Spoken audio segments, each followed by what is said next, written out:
Just a few weeks ago, the Pope travelled to the Greek island of Lesbos, bringing a message of support to the thousands of refugees blocked there. When he returned, he brought back 3 Syrian families on his plane for resettlement within a Catholic community. Now, that community is now developing the initiative by helping to set up humanitarian corridors to bring Syrian and Iraqi families from Lebanon to Italy, thanks to an agreement with the Italian government. Well, our correspondents in Beirut and in Rome as well, Salim El Medeb and Natalia Mendoza, followed one of those corridors. This is a long-awaited visit. Mohammed and his family come from Syria. They live here in Baouta, 20 kilometres south of Beirut. They have been living in this building for 3 years, along with 100 or so other Syrian refugees. The majority of these families all share the same dream: to finally get to Europe. Today, a representative of the humanitarian mission has come to bring this family some news that will completely change their lives. Within a few days, they will be boarding an airplane to Italy. Maria Quinto is a representative of the community of Sant'Egidio, an Italian Catholic NGO that set up this initiative. She has come specially from Rome to oversee the humanitarian corridor, to select the families and to prepare them for a new life. Are there any mosques over there? Italy is a country where everyone is allowed to have their own religion and is free to practice it in peace. We're always asked those kinds of questions because they're frightened. It's a very difficult decision to leave one's home country, or a country like Lebanon that is so close to Syria, culturally, geographically, and with the same traditions. The vulnerability of this family was a major criterion in their selection. Their young baby suffers from a congenital disorder and needs to be operated on. Thanks to the humanitarian corridor, they have achieved the impossible. They have been given a visa for Italy, a precious gift. The most difficult thing in the world for me is my son's health. I've seen everything: war, destruction, horror. But the hardest thing I've had to deal with up to now is my son's illness. A few days later, everything is ready for the departure.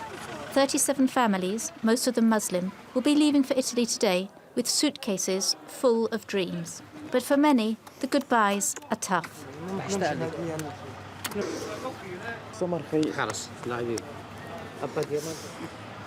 This Christian family escaped from the northeast of Syria last year.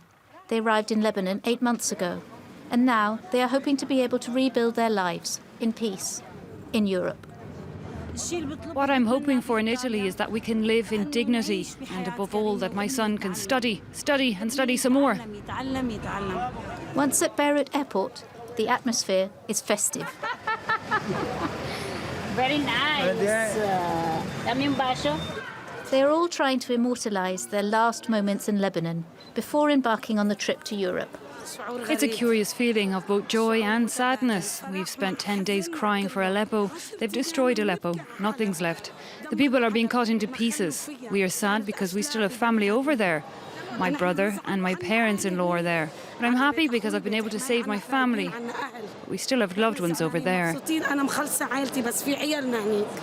We're going to Italy, to Rome.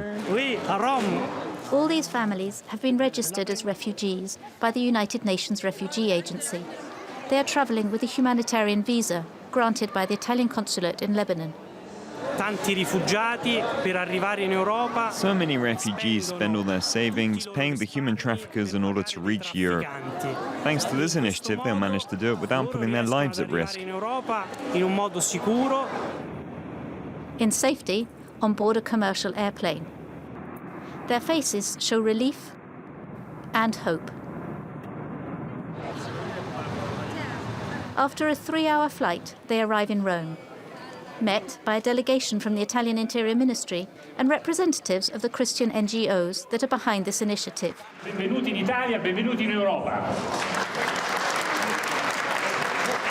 The Yunan family will be housed in Rome, where they will file an official asylum request. Others will be directly transferred to other cities in Italy. Mohammed and his family will be taken to Turin in the north of the peninsula, like this couple that left Homs 5 years ago with their children. I hope that our future here will be happy. I did some research on Italy and I sense that it will be very positive for my children. They'll learn the language and they'll integrate into society. The Italian government will not be spending any money on this pilot project. The refugees are cared for by private funds. However, the initiative has provoked some criticism.